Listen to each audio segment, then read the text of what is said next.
Only బీలింగ్.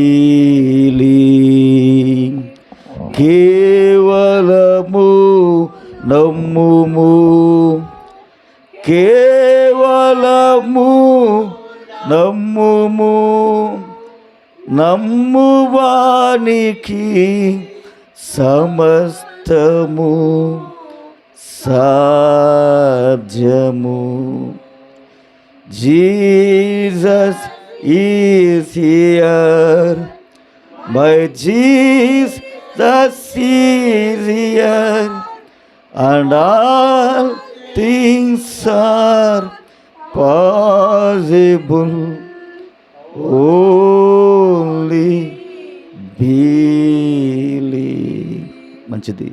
మనందరం అలాగే లేచి నిలబడి ఉండగా ఈ యొక్క ఉదయకాల సమయంలో పరిశుద్ధ గ్రంథములో ఉంచి దేవుని యొక్క రెండు చోట్ల నుంచి చదువుకుందాము. రెండు చోట్ల నుంచి మొదటిగా నిర్గమాకాండము 23వ అధ్యాయము మొదటి 3 వచనాలు చదువుకుందాం. నిర్గమాకాండము 23వ అధ్యాయము 23 నుంచి మనం వరుసగా చదువుకుందాము. లేని వార్తను పుట్టించకూడదు, అన్యాయపు సాక్ష్యమును పలుకుటకై దుష్టునితో నీవు కలియకూడదు, దుష్కార్యము జరిగించుటకై సమూహమును వెంబడించవద్దు, న్యాయమును త్రిప్పివేటుకు సమూహముతో చేరి వాద్యములో సాక్ష్యము పలకకూడదు. అలాగే రెండవ లేఖన భాగముగా మనం చదువుదాము. మత్తయి సువార్త 5వ అధ్యాయము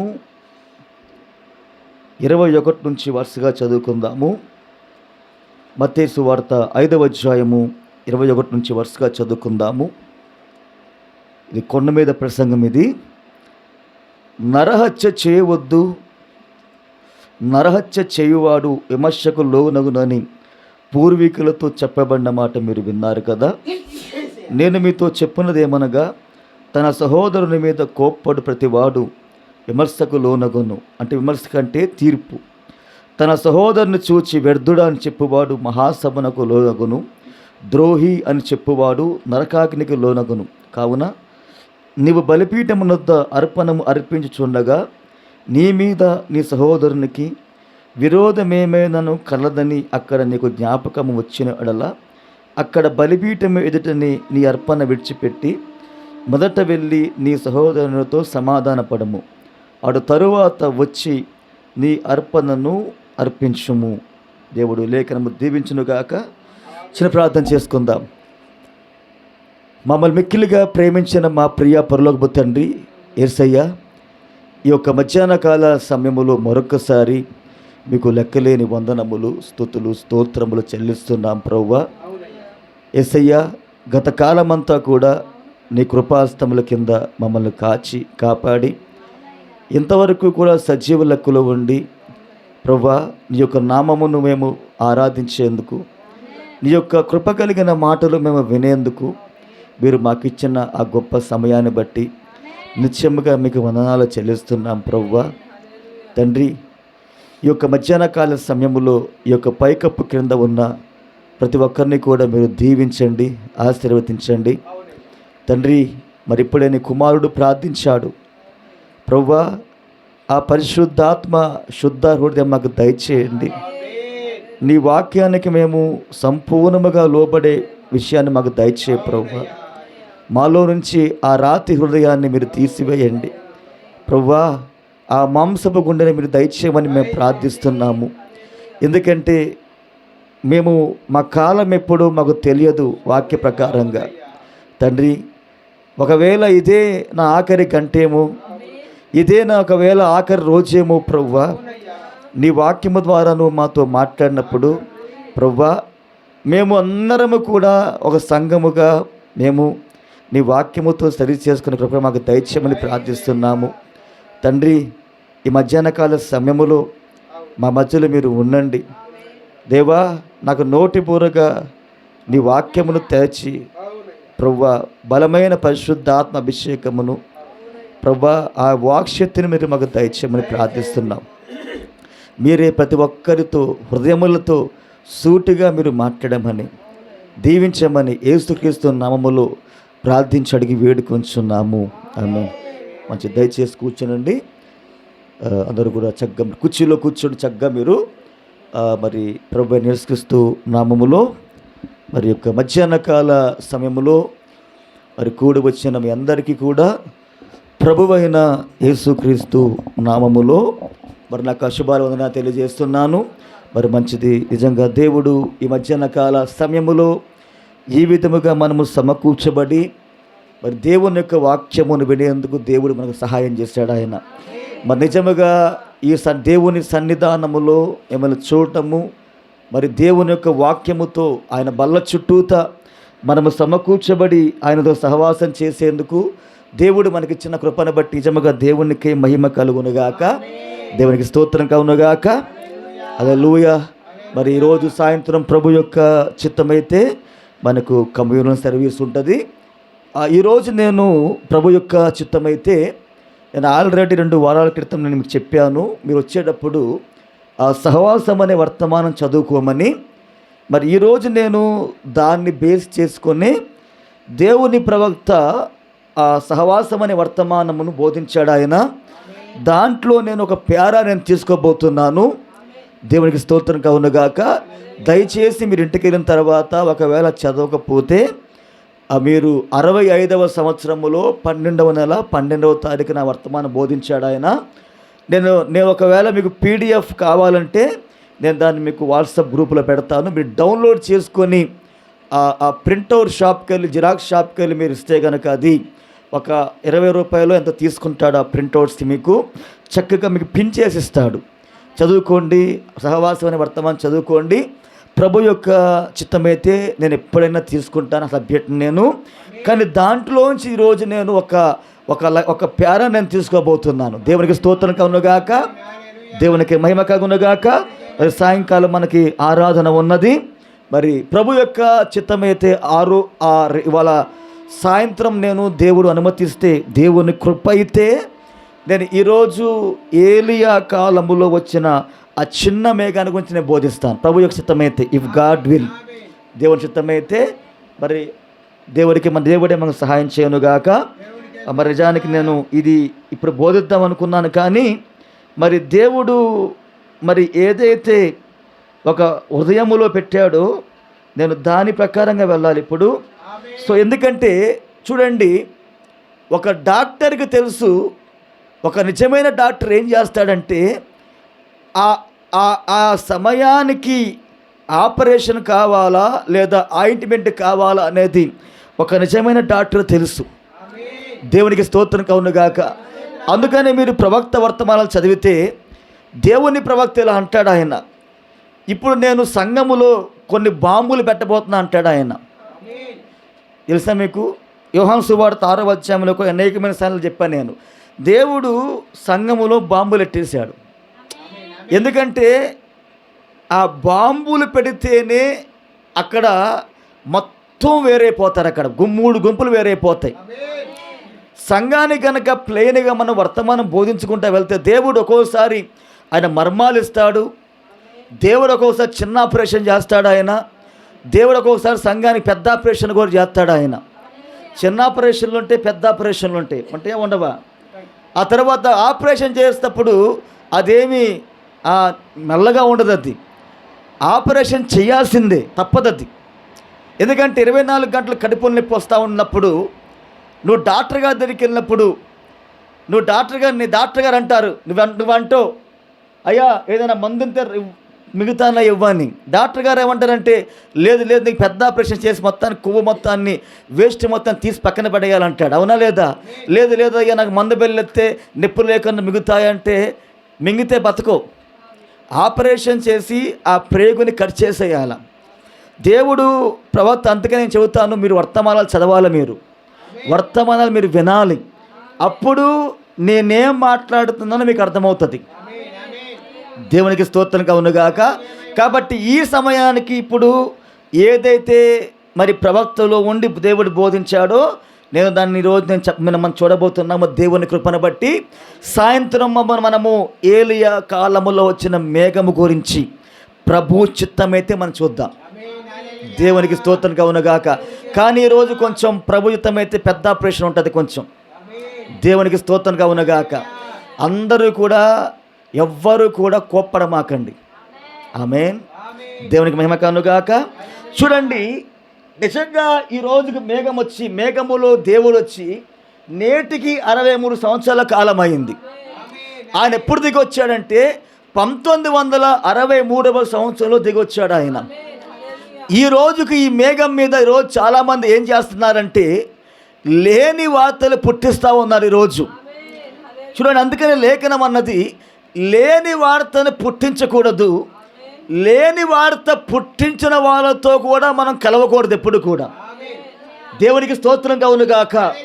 సరిగ్గా 63వ సంవత్సరములో దేవుడు మేఘములో దిగి వచ్చాడు ఆయన. సరిగ్గా 63 నుంచి 2026 వరకు ఎంతకాలం అయిందంటే సరిగ్గా అది 63 సంవత్సరాల కాలం అది. దేవునికి స్తోత్రం కలుగునుగాక. నిన్న రాత్రి దేవునికి కృపను బట్టి నిన్న రాత్రి నేను అయలారా అంతం యొక్క సూచన ఏదైనా వర్తమానం బోధించా. మీకు ఈ మేఘం గురించి అర్థం కావాలంటే ఆ అయ్యలారా అంతం యొక్క సూచన అనే వర్తమానమును దేవుడు మేఘములో దిగిరాక మునిపే వర్తమానం బోధించాడు ఆయన. ఆ వర్తమానం చదవాలి మీరు. అందుకే నిన్న రాత్రి నేను దేవుని కృపను బట్టి ఆ కళలు దర్శనాల గురించి దాన్ని వివరించి నేను మాట్లాడా అక్కడ. తర్వాత దాని కంటిన్యూషన్ ఈరోజు నేను దాన్ని కొనసాగించాను. అంటే 3 నిర్గమాలలో 3 ప్రవక్తలు మేఘంలోకి వెళ్ళి వాళ్ళు దేవునికి వాక్యాన్ని తీసుకొచ్చారు. వాళ్ళు దేవునికి వాక్యం మాత్రమే తీసుకురాలేదు, కానీ సంఘానికి వాళ్ళు చట్టాన్ని తీసుకొచ్చారు. అంటే సంఘం అనేది కట్టేది ఎవరంటే ప్రవక్త ద్వారా అనే దేవుడు మందిరాన్ని కడతాడు ఆయన. ఎవడు పడితే వాడు ఆత్మ సంబంధంగా మందిరాన్ని కట్టేందుకు వీలు లేదు. దేవునికి స్తోత్రం కలుగునుగాక. మోషే ప్రవక్త కూడా ఆ మేఘములోకి వెళ్ళి వచ్చిన తర్వాతనే ఆయన మందిరాన్ని కట్టడం ప్రారంభించాడు. ఆయన పరలోక రాజ్యములో ఏ నమూనా అయితే మోషే ప్రవక్త చూశాడో ఆ నమూనా ప్రకారమే భూమి మీద మందిరాన్ని కట్టాడు మోషే ప్రవక్త. మన ప్రవక్త కూడా మేఘములోకి వెళ్ళొచ్చిన తర్వాతనే సంఘానికి చట్టం ఇచ్చాడు ఆయన. అదే చర్చి ఆర్డర్ అంటే ఏంటి? సంఘ క్రమాన్ని ఇచ్చాడు ఆయన.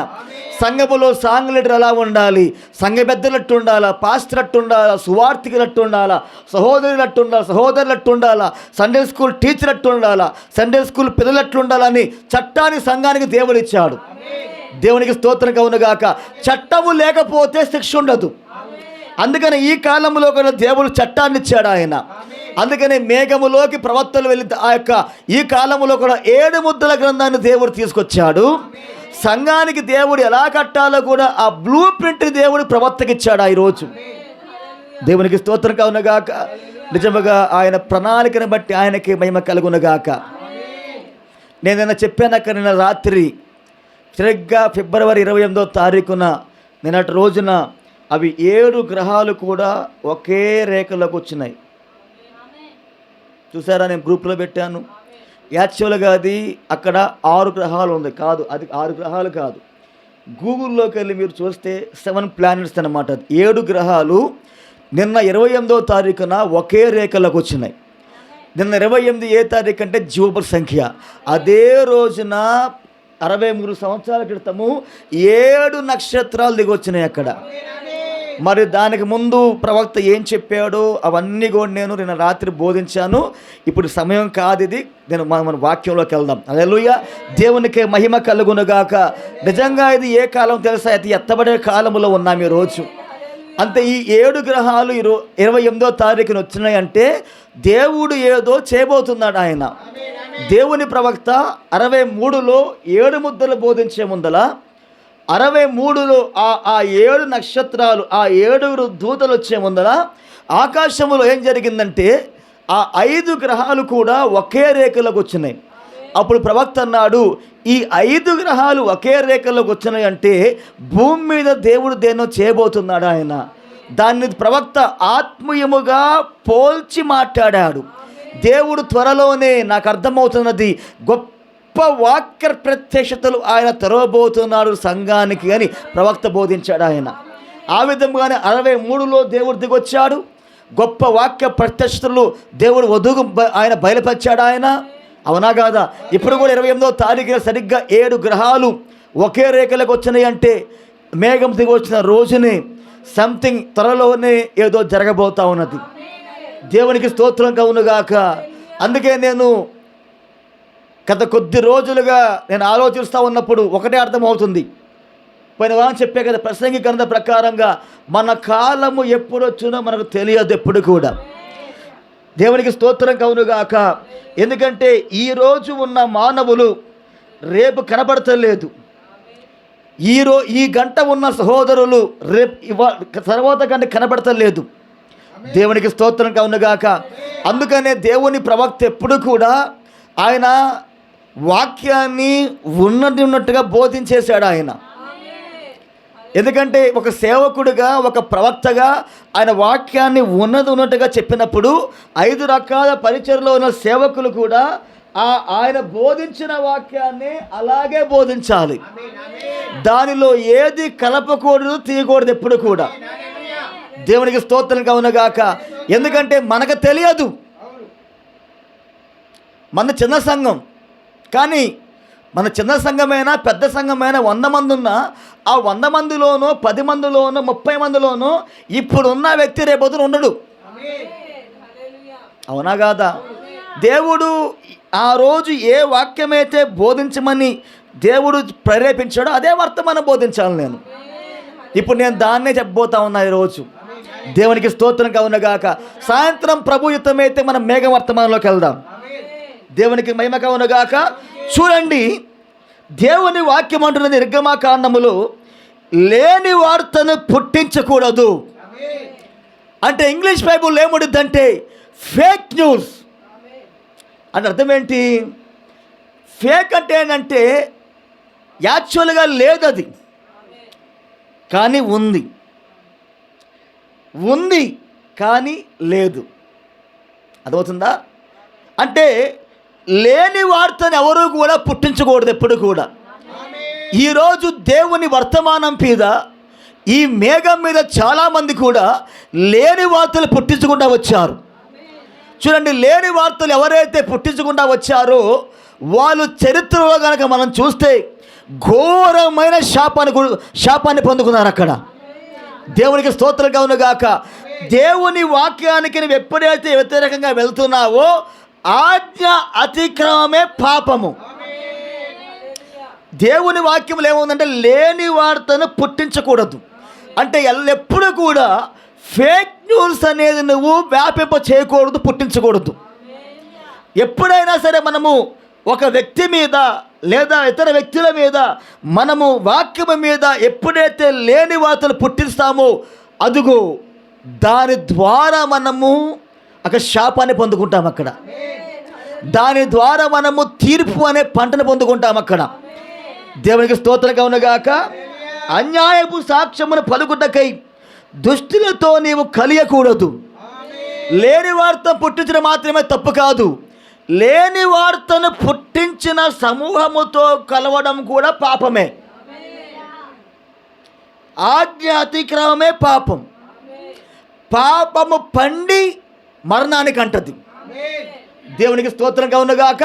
కాబట్టి ఎన్నడూ కూడా ఫేక్ న్యూస్ అనేది వాక్యం మీద కానీ వేరే వ్యక్తి మీద అన్నది మనం పుట్టించకూడదు ఎప్పుడు కూడా.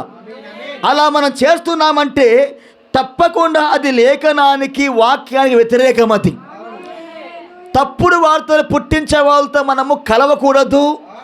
వాళ్ళతో కలిస్తే తీర్పు వచ్చేది మనకే. చూడండి, దొంగతనం చేసేవాడికి మాత్రమే శిక్ష కాదు సుమా. దొంగతనం చేసినోడికి ఎవరైతే సహకరిస్తారో వాడికి కూడా అదే శిక్ష పడుతుంది. దేవునికి స్తోత్రం కలుగునుగాక. దేవునికి మహిమ కలుగునుగాక. అందరూ ఎక్కడ ఉన్నారా? రైట్. చూడండి, దేవుని ప్రవక్తలు అంటున్నాడు ఆయన, అది ఎక్కడో ఉంది చూడండి.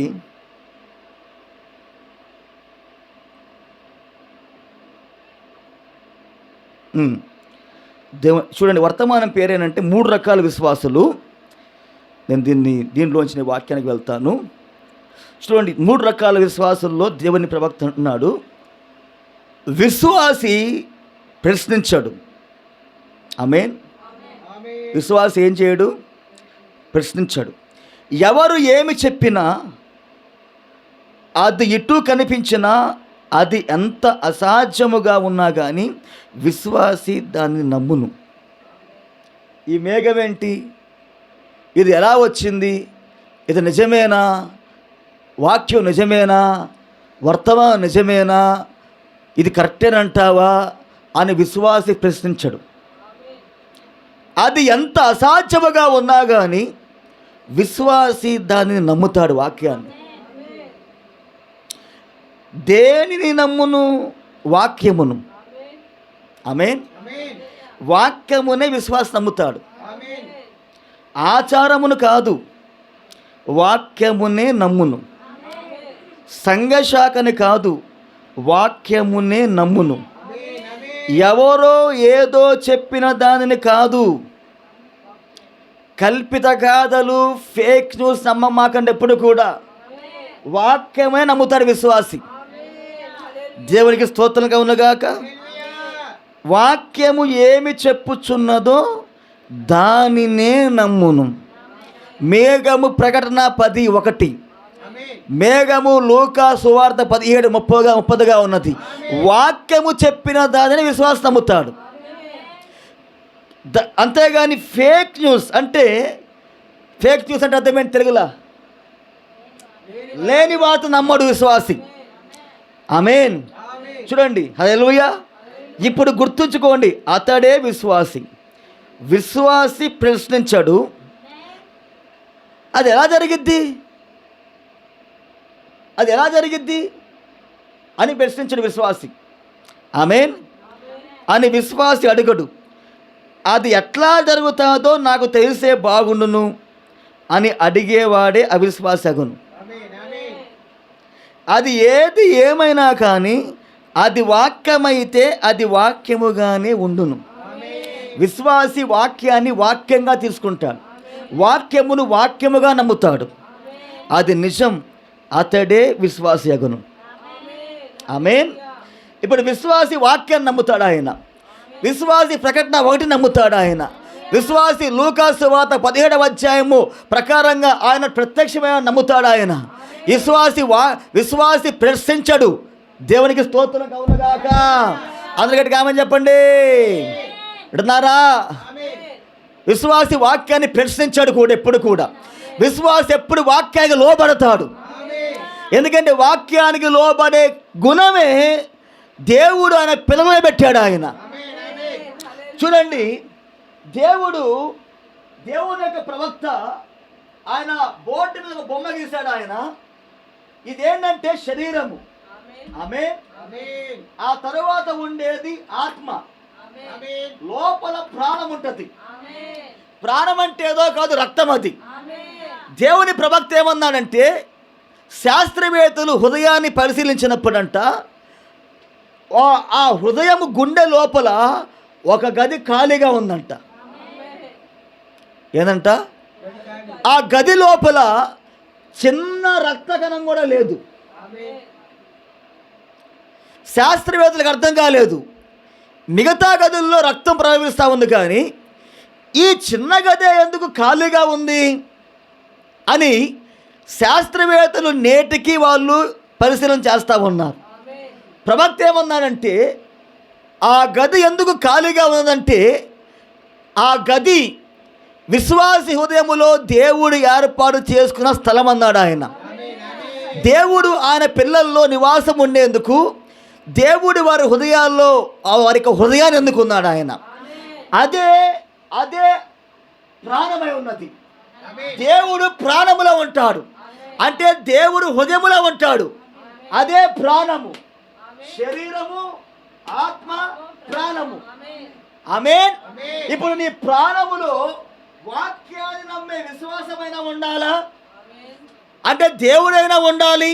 లేదా నీ హృదయము లోపల వాక్యాన్ని విన్న తరువాత వాక్యాన్ని త్రోసేసే అవిశ్వాసమైనా ఉండాలా? నీ హృదయము లోపల ఎవరున్నారనే చాలా ఇంపార్టెంట్ అక్కడ. దేవునికి స్తోత్రంగా ఉన్నగాక. ఒక వ్యక్తిలో దేవుడి వాక్యం ఉంటే, అంటే దేవుడు కనుక ఆ వ్యక్తి హృదయములో ఉంటే తప్పకుండా ఆ వ్యక్తి వాక్యానికి ఆమేన్ అంటాడు. వాక్యాన్ని ఎప్పుడు కూడా తోసివేయడు. వాక్యాన్ని నమ్ముతాడు ఆ వ్యక్తి. అందుకే ప్రవక్త ఏమన్నాడు? విశ్వాసి ఎల్లప్పుడూ వాక్యము నమ్ముతాడు. ఎవరేం చెప్పినా కానీ అతను వినడు, కానీ అతను ఎల్లప్పుడూ కూడా వాక్యము దగ్గరికి వెళ్ళేవాడే విశ్వాసి. కానీ అవిశ్వాసం అట్లా కాదు. నీ హృదయం లోపల దేవుడైనా ఉండాలా, నీ లోపల దయ్యమైనా ఉండాలా. ఇప్పుడు నీ లోపల దేవుడు ఉన్నాడు అనే దానికి రుజువేంటంటే వాక్యానికి నువ్వు లోబడతావు. దేవునికి స్తోత్రంగా ఉన్నగాక. దేవుడు నీతో మాట్లాడినప్పుడు తప్పకుండా నీ లోపల దేవుడు ఉంటే ఆ దేవుడు ఏం చేస్తాడంటే నువ్వు వాక్యానికి లోబడు, నువ్వు వాక్య ప్రకారంగా జీవించు, నువ్వు వాక్య ప్రకారంగా సరి చేసుకొని దేవుడు నిన్ను లోపల నుంచి కొడతా ఉంటాడు ఆయన. అదే నీ లోపల కనుక దయ్యమనగా ఉందంటే దయ్యము వాక్యానికి లోబడదు ఎప్పుడు కూడా. దేవునికి స్తోత్రంగా ఉన్నగాక. అందుకే దేవుని ప్రవక్త చాలా వర్తమానాల్లో దీని గురించి మాట్లాడాడు ఆయన. దేవునికి స్తోత్రంగా ఉన్నగాక. కాబట్టి నీ లోపల వాక్యాన్ని నమ్మే విశ్వాసం ఉన్నదా, లేదా వాక్యం పట్ల అవిశ్వాసం నుంచి అవిశ్వాసం ఉన్నదా అనేది చాలా ఇంపార్టెంట్ ఈ రోజున. దేవునికి స్తోత్రంగా ఉన్నగాక. కానీ ఒక విశ్వాసి ఎల్లప్పుడూ కూడా అది ఎంత కఠినముగా ఉన్నా కానీ, అది నమ్మశక్యముగా లేకపోయినా కానీ అబ్రహాము లాగా వాక్యం నమ్ముతాడంతే. విశ్వాసి ఎన్నడూ కూడా ప్రశ్నించడు. దేవుడు కుమారుని ఇస్తాడు వాగ్దానం చేశాడు. ఎప్పుడు ఇస్తాడు, ఎట్లిస్తాడు ఆయన? ప్రశ్నించలా. ఎందుకు ప్రశ్నించలా? అబ్రహాముల వాక్యం ఉంది కాబట్టి. కానీ అబ్రహాము యొక్క ఊరిలో ఉన్నవాళ్ళు ప్రశ్నించారు. అబ్రహామా ఏంట్రా, ఏంటి సంగతి, ఏమన్నా ఉందా? ఏదో చెప్పావుగా, దేవుడు చెప్పాడు, దేవుడు పిలిచాడు, మోటామూలు సర్దుగా వచ్చేసావు కదరా, ఏంట్రా అబ్రహామా ఏం సంగతే, ఏదైనా మార్పు వచ్చిందా అన్నాడు. అబ్రహాం అన్నాడు, లేదు దేవుడు ఇస్తాడు అన్నాడు. అవునా కాదా? ఎందుకు వెళ్ళి ప్రశ్నిస్తున్నారు తెలుసా? యారా ఎంతమంది పిల్లలురా, జనములుగా తండ్రి అంట ఎక్కిరెత్తున్నారంట. వీళ్ళు గేలి చేసేది అబ్రామును కాదు, దేవుడు అబ్రాముతో ఏ దేవుడేది అబ్రాము వాగ్దానం చేశాడో ఆ దేవుణ్ణే వాళ్ళు గొనుగుతూ ఉన్నారు, సనుగుతూ ఉన్నారు, ఎక్కిరిస్తూ ఉన్నారు. ఎందుకు వాళ్ళు ప్రశ్నిస్తున్నారు తెలుసా? వాక్యం నమ్మలే. అర్థమవుతుందా? కానీ అబ్రాము మాత్రం వాక్యం నమ్మేశాడంటే దేవుడు చెప్పాడు కాబట్టి 100 6 100 అయినా సరే దేవుడు దాన్ని చేస్తాడంతే. దేవునికి స్తోత్రంగా అవునుగాక. కాబట్టి విశ్వాసి ఎల్లప్పుడూ కూడా వాక్యాన్ని నమ్ముతారు ఆ వ్యక్తి. ఒక వ్యక్తి ఉదయంలో దేవుని వాక్యం ఉంటే తప్పకుండా ఆ వ్యక్తి పరిపూర్ణముగా వాక్యానికి లోబడిపోతాడు. దేవునికి స్తోత్రంగా అవునుగాక. అందరూ ఇక్కడే ఉన్నారా? ఆమేన్. చూడండి, దేవుని వాక్యం అంటున్నది, అందరూ ఒకసారి నాతో పాటు హెచ్కేల్ గ్రంథం ఓపెన్ చేయండి. హెచ్కేల్ గ్రంథము 3వ అధ్యాయము 16 నుంచి చదవండమ్మా. ప్రవక్త చెబుతున్నాడు ఆయన. హెచ్కేల్ గ్రంథం 3వ అధ్యాయం 16 నుంచి చదవండి.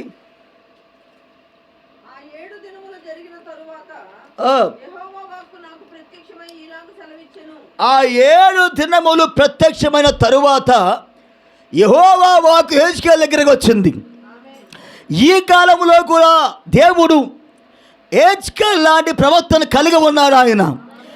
ఈరోజు కూడా 7 ముద్దలు ఎప్పుడు తెరవబడ్డాయంటే దేవుని ప్రవక్త అన్నాడు, ఎప్పుడైతే ఆ సంఘ శాఖల కాలములు పూర్తయినాయో, ఆమేన్, ఆ లవోదికయ సంఘ కాలం అనేది పూర్తవలేదు, కానీ లవోదికయ సంఘ శాఖల కాలము పూర్తయిందో అప్పుడే దేవుడు వధువుకు వాక్యం బయలుపరిచాడు ఆయన. అప్పుడే దేవుడు ప్రవక్తకు ఈ కాలంలో కూడా ఒక పుస్తకాన్ని ఇచ్చాడు ఆయన. ఆ పుస్తకాన్ని ఆయన తినాలి. తిన్న తర్వాత ఏం చేయాలంటే సంఘాల మధ్యలోకి వెళ్ళి వాక్యం బోధించాలి ఆయన. దేవునికి స్తోత్రం కలుగునుగాక. ఇప్పుడు ప్రవక్త వాక్యం ఎలా బోధించాలి? పుస్తకములో ఏదైతే ఉన్నదో ఆ వాక్యమే బయటకు వస్తుంది. పుస్తకం తిన్నాడమ్మా, లోపలికి వెళ్ళింది. పుస్తకంలో ఉన్నది బయటకు వచ్చిద్దా? పుస్తకంలో లేనిది బయటకు వచ్చిద్దా? అవునా కాదా? దేవునికి స్తోత్రం కలుగునుగాక. ఒక మాట నేను చదువుతాను జాగ్రత్తగానండి, అది ఎక్కడో ఉన్నది. ఓకే, చూడండి. దేవుని ప్రవక్త గారి దగ్గరికి వచ్చి ఒక సహోదరుడు ఇలా అడుగుతూ ఉన్నాడు. ఆమేన్. నేను చదువుతాను జాగ్రత్తగానండి. పుస్తకములో ఆయన పుస్తకం తినేసాడు. ఆయన పుస్తకములో ఉన్నదే బయటకు వస్తుంది. చూడండి, వర్తమానం పేరు వెళ్ళి ప్రకటించుడి. నాకు తెలిసి నేను గ్రూప్లో నేను పోస్ట్ చేస్తాను అనుకుంటా. ఓకే, చూడండి. ఒక దినమున ఒక వ్యక్తి నన్ను కలిశాడు. ఒక రోజున ఒక సహోదరుడు ప్రవక్త గారిని కలిశాడు. కలిసి ఏమన్నాడంటే, ఓ బ్రహ్నాం సోదరుడా, నీవు చెప్పవద్దు, నీవు వాక్యం చెప్పమాక, నీవు చెప్పడం ఆపేసాయి. నీవు స్త్రీల మనోభావాలను గాయపరుస్తున్నావు. ఏనంట, నీ వాక్యం ఎలా ఉందో తెలుసు? అసలు మా మనోభావాలు దెబ్బతున్నాయి అయ్యా. అవునా? అది వారు పొట్టి జుట్టు ధరించుట, అవునా, మరియు వారు దీన్ని చేయుట, మరియు దాన్ని చేయుట, మరియు అటువంటి వాటి విషయమై ఉన్నది. ఆమేన్. ప్రవక్త గారి దగ్గరికి వచ్చి ఏం చెబుతున్నాడు ఆయన? అయ్యా, వాళ్ళు పొట్టి జుట్టు కలిగి ఉంటే నీకెందుకు?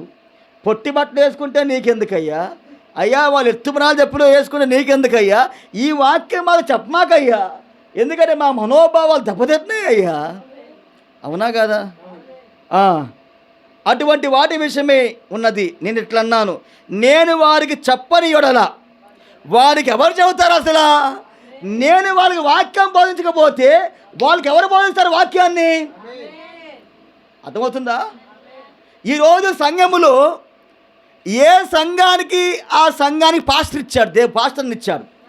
అవునా కాదా? ప్రవక్త చెప్పిన దాన్ని ఆ సంఘ కాపరి బోధించకపోతే ఆ సంఘానికి ఎవరు వచ్చి బోధిస్తారు వాక్యాన్ని? అర్థమైందా? ప్రవక్త గారికి వచ్చిన నేను నా సంఘానికి వాక్యం చెప్పకపోతే ఎవరు వచ్చి వాక్యం బోధిస్తారు? అసలు దేవుడు దాన్ని పంపిందే వాక్యం చెప్పమని. ఇతను వచ్చేయమంటున్నాడు, అసలు మా మనోభావాలు దెబ్బతింటున్నాయి అయ్యా, మా హృదయాలు దెబ్బతింటున్నాయి అయ్యా, అలాంటి బోధించమాకయ్యా. అవునా? చూడండి, ఇట్లన్నాడు. సరే, నీవు ఆ బోధకులకు కోపం తెప్పిస్తున్నావు. ఏమందంట? నువ్వు వాక్యం చెబుతున్నావు చూసావా, పెంతెకోస్తోళ్ళకి, లోతురంలోకి, బాప్టిస్టు సేవకుల మొత్తానికి కోపం వచ్చేస్తుంది నీ మీద అసలు. అవునా? మొత్తం కలిసి నిన్ను వేసేద్దాం అనుకుంటున్నారు, జాగ్రత్త. నిజమే. ప్రవక్త గారిని చెప్పింది ఎవరు తెలుసా? రోమన్ క్యాథలిక్లే ప్లాన్ చేసి మరీ చంపేశారు. ఇదేసా విషయం? ఆయన ఆ విధముగా చనిపోతాడని ప్రవక్తకి దేవుడు చూపించాడు, ప్రవక్త సంఘంలో ఉన్న సహోదరికి దేవుడు చూపించేశాడు. వాళ్ళకి ఏమవుతుంది? డినామినేషన్ సేవకులు కోపాలు వచ్చేస్తున్నాయి. ఎందుకు కోపపోతుంది తెలుసా? లోపల దేవుడు లేడు, అందుకనే కోపాలు వస్తూ ఉంటాయి. చూడండి, అయినా నా మీద కోపడుట కంటే, చూడండి, క్షమించాలి, ఆయన నా మీద కోపడుట కంటే, ఆయన నా మీద కోపడుట కంటే వారు నా మీద కోపాన్ని కలిగి ఉండడం నేను కోరుకుంటా. అయ్యా, నా మీద ప్రజలు కోప్పడే దానికంటే నన్ను నా దేవుడు స్తోత్రంగా ఉన్నగాక క్షమించాలి. అర్థమవుతుందా? ప్రజలు నా మీద కోప్పడటమే చాలా బెటర్. ఆయన నా మీద కోప్పడే దానికంటే ప్రజలు నా మీద కోప్పడటమే చాలా మంచిది ప్రభువా. దేవునికి స్తోత్రంగా ఉన్నగాక. అది సత్యము, అది వాస్తవము. సరే, దానిని ఎవరో చెప్పేది, దాన్ని ఎవరు చెబుతారు? అసలు ఎవరో ఒకరు దాన్ని చెప్పవలసి ఉంది కదా. వాక్యాన్ని ప్రవక్త బోధించకపోతే ఏ సంఘానికి ఆ దేవుడు, ప్రతి సంఘానికి దేవుడు పాస్టర్ని ఇచ్చినప్పుడు వాక్యాన్ని పాస్టర్ బోధించకపోతే, వాక్యాన్ని ప్రవక్త బోధించకపోతే వాక్యాన్ని ఎవరు బోధిస్తారు? అసలు దేవునికి స్తోత్రంగా ఉన్నగాక. ఎవరు బోధిస్తారు? నువ్వు బోధిస్తావమ్మా, నువ్వు బోధిస్తావా వాక్యాన్ని? అవునా కాదా? అదే ప్రవక్త క్వశ్చన్ వేసాడు ఆయన. దేవునికి స్తోత్రంగా ఉన్నగాక. ఇప్పుడు చదవండి లేఖనానికి, ఎహెజ్కేలు గ్రంథం. ఇప్పుడు ఆయన పుస్తకం తినేసాడు ఆయన. పుస్తకంలో ఉన్న వాక్యం వచ్చిద్దా? పుస్తకంలో లేని వాక్యం వచ్చిద్దా ఆయన నోట్లో నుంచి? ఆయన ఏం తిన్నాడో దాన్నే బోధిస్తాడు ఆయన.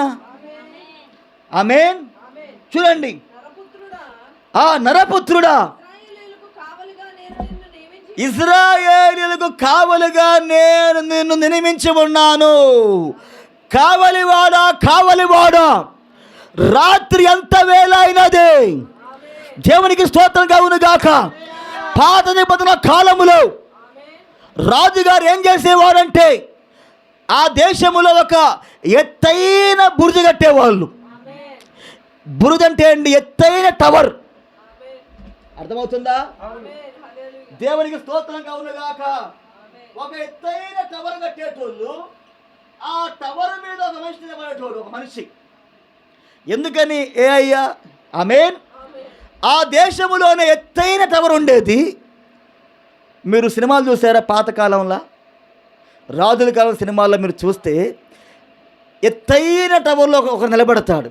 ఎందుకు నిలబడతాడు తెలుసా? అతనే కావలివాడు. కావలివాడు ఏం చేయాలంటే శత్రువు ఏ దారిలో వస్తా ఉన్నాడు, శత్రువు ఏ దిక్కులో వస్తున్నాడు, కావలివాడి పని 24 గంటలు అదే.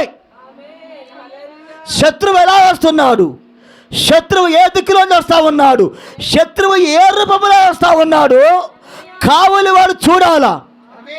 శత్రువు భూమిలోనే వస్తా ఉన్నాడా, శత్రువు ఆ దేశం మీదకి నది ద్వారా వస్తా ఉన్నాడా, శత్రువు ఆ దేశం మీదకి సముద్ర మార్గము ద్వారా వస్తా ఉన్నాడా అని చూసేది ఎవరంటే కావలివాడే. ఇప్పుడు ఆ కావలివాడు ఎక్కడ ఉండాలంటే ఎత్తైన బురుజు మీద నిలబడతాడు కావలివాడు. దేవునికి స్తోత్రం కలుగును గాక. ఎప్పుడైతే ఆ కావలివాడు ఎత్తైన టవర్ మీద నిలబడ్డాడో శత్రువు యొక్క గమనాన్ని చూస్తూ ఉంటాడు. ఆ కదలికను చూసి బూర ఊదేస్తాడక, ఇదిగో శత్రువులు రాబోతా ఉన్నారు, సైనికులారా మీరు సిద్ధముగా ఉండండి యుద్ధానికి. కానీ కావలి వారి పనే అది. శత్రువుల కదలికను చూసి దేశాన్ని హెచ్చరించేవాడే కావలివాడు. అవునా కాదా? ఇప్పుడు కావలివాడు శత్రువు కదలిక చూసి దేశాన్ని హెచ్చరించినప్పుడు దేశం ఏం చేయాలి? రెడీగా ఉండాలి, అలర్ట్గా ఉండాలా, సిద్ధముగా ఉండాలా. అలా కాకుండా దేశము రాజు గనక ఆ కావలి వారికి పని పాట లేదులే, అర్ధరాత్రి బోరొత్త వేండ్రు, అసలు ఆడికి నిద్ర పట్టలేదండి, అసలు మమ్మల్ని నిద్ర పోనట్లేదు, పోనీలే డ్యూటీలో పెడతారా, ఆడు నిద్రపోవటల్లా మమ్మల్ని నిద్రపోవటంలా, అసలు ఎప్పుడు పడితే నూతుందని అసలు ఈయన అర్జెంటుగా రేపటి నుంచి డ్యూటీలో తీసేయాల్సిందే అని దుప్పట్టు కప్పుకొని ముసుగేసుకుని నిద్రపోయారే అనుకో, శత్రువు రెప్పపాటు కాలములో వచ్చి నిద్రపోయినట్టుగానే నరిగి పడేస్తాడు అక్కడ. అవునా కాదా? కావలివాడ మాటను దేశము తీసుకోవాలా, దానిని బట్టి వాళ్ళు సిద్ధముగా ఉండాలా. అప్పుడు కావలివాడి మీదకి ఆ రక్తపాతం రాదు, దేశం మీదకే రక్తపాతం పోయిద్ది అక్కడ. ఎందుకంటే కావలివాడు ఆల్రెడీ హెచ్చరించాడు కాబట్టి నువ్వే జాగ్రత్తగా ఉండలేదు. కాబట్టి దేశం యొక్క రక్తాపరాధానికి దేశమే సమాధానం చెప్పుకోవాలా. ఆమేన్. ఒకవేళ కావలివాడు గనుక సరిగ్గా డ్యూటీ చేయకుండా, అతను సరిగ్గా శత్రువుని గమనించకుండా, దేశాన్ని గనక హెచ్చరించకుండా ఉంటే శత్రువు వచ్చి ఆ దేశములో ఉన్న ప్రజలను మొత్తం చంపేస్తే ఆ దేశములో ఉన్న ప్రజల రక్తానికి ఉత్తరవాది ఆ కావలివాడే. ఎందుకంటే దేశములో ఉన్న ప్రజల మొత్తము ఆ కావలివాడి చేతిలో ఉన్నాయి. అవునా కాదా? అర్థమవుతుంది మీ అందరికి కూడా. ఉదాహరణకి సహోదరుడు ట్యాక్సీ డ్రైవింగ్ చేస్తూ ఉంటాడు. అవునా కాదా? ఎలా డ్రైవ్ చేయాలి? ట్యాక్సీ అనేది జాగ్రత్తగా డ్రైవ్ చేయాలా, అంతేగాని ఫోన్ మాట్లాడుకుంటా అటు ఆ దిక్కులు చూసుకుంటా ఈ దిక్కులు చూసుకుంటా చేసాడే అనుకో, వెనకమాల ఉన్న వాళ్ళ రక్తాపరాధము అతని చేతిలో ఉండిద్ది. ఎందుకని అతను అప్రమత్తంగా ఉండలేదు కాబట్టి, అతను సరిగ్గా డ్రైవింగ్ చేయలేదు కాబట్టి వాళ్ళ రక్తానికి ఉత్తరవాది డ్రైవరే. అందుకనే ఆర్టీసీ బస్సులో ఒక మాట రాస్తారు, డ్రైవర్ అన్నా జాగ్రత్తగా తోలన్నా, సెల్ ఫోన్లో మాట్లాడుతా నువ్వు డ్రైవింగ్ చేయడం నేరం అన్నా. ఎందుకంటే అన్నా నీ ఒక్కడిని నమ్ముకోనన్నా బస్సులో 50 మంది ప్రాణాలు ఉన్నాయన్నా, నువ్వు కనుక స్పీడ్గా వెళ్ళావంటే అన్నా మొత్తం పోవడమే. అవునా? బస్సులో ఉన్న అందరి ప్రాణాలు డ్రైవర్ చేతిలో ఉంటాయి. అలాగే దేశంలో ఉన్న వారి అందరి ప్రాణాలు ఆ దేశాన్ని కావలి వారి చేతిలో ఉంటాయి. ఇప్పుడు ప్రవక్త ఎవరంటే ఆత్మ సంబంధముగా ఈ దేశానికి కావలి వాళ్ళు. దేవునికి స్తోత్రం కలుగునుగాక. సంఘానికి కావలి వాళ్ళే ప్రవక్తలు. ఇప్పుడు ఈ కావలి వారు ఏం చేయాలంటే, శత్రువు సంఘములోకి ఎలా వస్తాడు అర్థమవుతుందా? సంఘాన్ని వారు ఏం చేస్తాడు? కావలి వారు గుర్తించి వాక్యములోంచి వాళ్ళు ఆ దేశానికి హెచ్చరిక చేయాలి. వాళ్ళు ప్రతి ప్రవక్త కావలి వాడే. అవునా కాదా? అందుకే దేవుడు ఏమన్నాడు, నిన్ను ఇశ్రాయేలు దేశానికి కావలివాడుగా ఉంచా. ఇప్పుడు ఏజ్కేల్ ప్రవక్త ఏం చేయాలి? దేశాన్ని వాక్యముతో హెచ్చరించాలా. వాక్యముతో సరి చేసుకోండి. వాక్య వరుసలో మీరు ఉండండి. మీ దోషముల నిమిత్తము, మీ పాపముల నిమిత్తం మీరు పశ్చాత్తాపడండి, దేవుని వైపు తిరగండి అని ఆ కావలి వారు హెచ్చరించాలి వాళ్ళని. ఈరోజు కావలివాడు ఉన్నాడా? ఎవరా కావలివాడు? 7వ దూతనే కావలివాడు ఆయన. అందుకనే దేవుడు ఆ కావలివాడి పుస్తకం తినేశాడు ఆయన. ఎప్పుడైతే పుస్తకం తిన్నాడో సంఘానికి అందుకనే వర్తమానం బోధించాడు ఆయన. స్త్రీ ఎలా పడితే అలా వస్త్రాలు వేసుకోవడానికి వీల్లేదు. సంఘములో ఎలా పడితే అలా ప్రవర్తిస్తానికి వీల్లేదు. ఎత్తుబడాలు తప్పులు వేసుకోవడానికి వీల్లేదు. యెజబెల్లాగా పెత్తనం చేసేందుకు వీల్లేదు. యెజబెల్లాగా మేకపు చేసుకోవడానికి వీల్లేదు. ఏంటది? కావలి వాడు సంఘాన్ని హెచ్చరించుట. దేవునికి స్తోత్రం కలుగునుగాక. ఎప్పుడైతే కావలి వాడు ఈ దేశాన్ని హెచ్చరించాడో, దేవునికి స్తోత్రం కలుగునుగాక. దేశం ఏం చేయాలి? సిద్ధముగా ఉండాలి. ఆమేన్. ఇప్పుడే బిర్యానీ, మా ఆవిడ ఇప్పుడే బిర్యానీ వండింది. ఇప్పుడే బుర్రను బోధులు ఎట్లాగయ్యా లేక ఏదో సెలవు దొరికి, ఏరా బియ్యమే బిర్యానీ చేసి పెట్టవే అంటే ఏదో అది చేసి పెట్టింది, దానికి వచ్చింది. ఇప్పుడే ముద్ద నోట్లో పెట్టుకుంటే ఏం మోగింది? బోరు మోగింది. ఆడేం చేయాలేక బిర్యానీ పక్కన పెట్టి రెడీగా ఉండాల్సింది. బిర్యానీ తినే టైం కాదు ఇది, ఆటలాడే టైం కాదు ఇది, యుద్ధానికి సిద్ధపడే కాలం ఇది. శత్రువుతో యుద్ధములో మనం యుద్ధ భూమిలో ఉన్నాం ఈరోజు. దేవునికి స్తోత్రం కలుగునుగాక. కాబట్టి కావలి వారు తప్పకుండా దేశాన్ని హెచ్చరించాలా, తప్పకుండా ఆ సంఘాన్ని హెచ్చరించాలా. ప్రవక్త కింద ఉన్న 5 రకాల పరిచర్యలు కూడా తప్పకుండా ఆ ప్రజల్ని వాళ్ళు హెచ్చరించాలి. ఎత్తబాటు జరగబోతా ఉన్నది. దేవుడు రాబోతా ఉన్నాడు. ఆయన మీ తప్పులు మీరు వదిలిపెట్టి మారాయండి. దేవునికి స్తోత్రం కలుగునుగాక. సమాధానం లేకపోతే సమాధాన పడాలి అని సేవకుడు ఏం చేయాలా? హెచ్చరించాలా. చదవండి కిందకి, చదవమ్మా.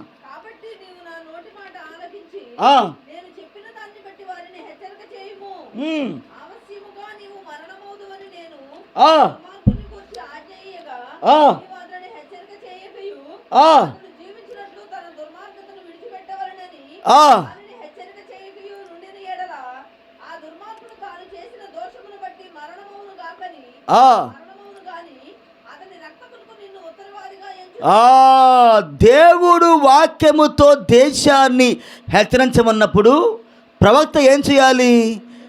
సంఘాన్ని లేదా దేశాన్ని హెచ్చరించాల. దేవుడు చెప్పినప్పుడు ప్రవక్త హెచ్చరించకుండా ఉంటే ఆమేన్, ఆ సంఘములో ఉన్న ప్రజలు లేదా ఆ దేశములో ఉన్న ప్రజలు చనిపోతారు. అవునా? దేవుడు చెప్పాడు వాక్యం బోధించమని, ఇతను వాక్యం చెప్పలేదు, వాళ్ళు చనిపోయారు. ఇప్పుడు ఆ రక్తాపరాధ మొత్తము కావలివాడి మీదే ఉండిద్ది. వాళ్ళ రక్తానికి ఉత్తరవాది కావలివాడే. ఎందుకని దేవుడు చెప్పమన్నాడు? ఏదని చెప్పలేదు. రాజీ పడిపోయాడు. ప్రజలు ఏమనుకుంటారు, ప్రజలు ఇలా అనుకుంటారేమో, అమ్మో వాళ్ళు ఇలా కాదు. వాళ్ళు ఏమనుకున్నా ప్రవక్త చెప్పాడు కదా. వాళ్ళు నన్ను తిట్టుకున్నా పర్వాలేదు, కానీ ఆయన మాత్రం నా మీద కోపడకూడదు. ఆయన కోపం మామూలుగా ఉండదు, మొత్తుతాడు ఆయన. దేవునికి స్తోత్రాలుగా ఉన్నగాక. చదవమ్మ తర్వాత.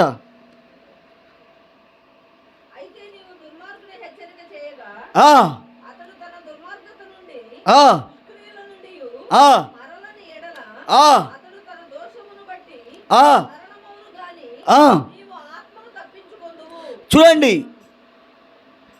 ప్రవక్త హెచ్చరించేశాడు, సహోదరుడా సహోదరులారా, మీరు ఇలా జీవించకూడదని, ఇలా మీరు జీవించాలని, ఇలాంటి బట్టలు మీరు వేసుకోకూడదు, ఇలాంటి బట్టలు మీరు వేసుకోవాలని. ఆమేన్. ప్రవక్త హెచ్చరించేశాడు, కానీ సంఘం మాటలే. ఆమేన్. ఇప్పుడు వాళ్ళ రక్తానికి ఉత్తరవాది ప్రవక్త కాదు. వాళ్ళకి ఆల్రెడీ వాక్యం బోధించబడింది. వాళ్ళు ఆ వాక్యం విన్నారు, కానీ ఆ వాక్యానికి లోబడలేదు వాళ్ళు ఇక్కడ.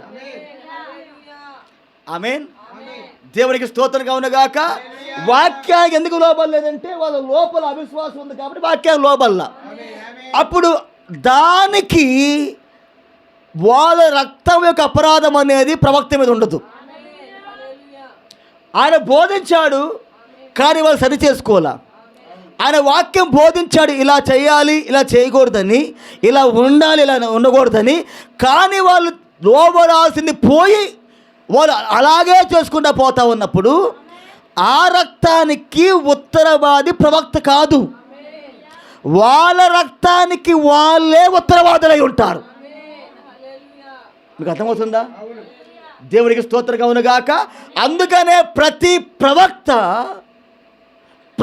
ప్రతిసారి కూడా, ప్రతి ప్రసంగం కూడా ఆయన కఠినంగా బోధించేవాడు. ఆయన రెక్కల రాజీ పడేవాడు కాదు ఆయన. దేవునికి స్తోత్రంగా ఉన్నగాక. అందరికి అర్థమవుతుందా? ఇప్పుడు జాగ్రత్తగా వినండి ఓసారి. ఆమేన్. చూడండి, దేవుడి ప్రవక్త వాక్యము బోధించినప్పుడు ఆ వాక్యానికి లోబడకపోతే ఎలాంటి ఫలితాలు వస్తాయో ప్రవక్త బోధించాడు. చాలా ఉన్నాయి, కానీ నేను 2 విషయాలు తీసుకొస్తున్నా. మీకు ఈ విషయాలు తెలియాలంటే ఫిబ్రవరి నెల 20వ తారీఖున కుటుంబ బల్ల పెట్టి మీరు ఇంటికి వెళ్ళి చదువుకోండి. చూడండి, దేవుని ప్రవక్త జఫర్సన్ విల్లాలో ఆయన సంఘములో వాక్యం బోధిస్తూ ఉన్నాడు. ఆయన సంఘం మొత్తం కూర్చొని వాక్యం వింటూ ఉన్నారు. ఈ లోపల ఒక యవనస్తురాలు మోకాళ్ళ వరకు వస్త్రాలు వేసుకుని వచ్చి ముందల కుర్చీలో కూర్చుంది. ఆవిడ ఒక యవనస్తురాలు. ఆమె కూర్చున్నప్పుడు ప్రవక్త వర్తమానం బోధిస్తూ ఉన్నాడు. మిగతా వాళ్ళందరూ కూడా ఆ వస్త్రాలతోటి వాళ్ళ శరీరాన్ని కప్పేసుకున్నారు. కానీ ఈ సహోదరి ఏం చేసిందంటే మోకాళ్ళ వరకు మాత్రమే బట్టలు వేసుకొని వచ్చి కూర్చుంది. ఆమేన్. ఎప్పుడైతే అలా కూర్చుందో, దేవుని స్తోత్రంగా ఉన్నగాక, అది చూస్తే భయంకరంగా ఉండిద్ది. ప్రవక్త ఆయన స్టేజ్ దిగొచ్చి సహోదరి, నీవు ఈ విధముగా దేవుని సంఘములో చేయకూడదు.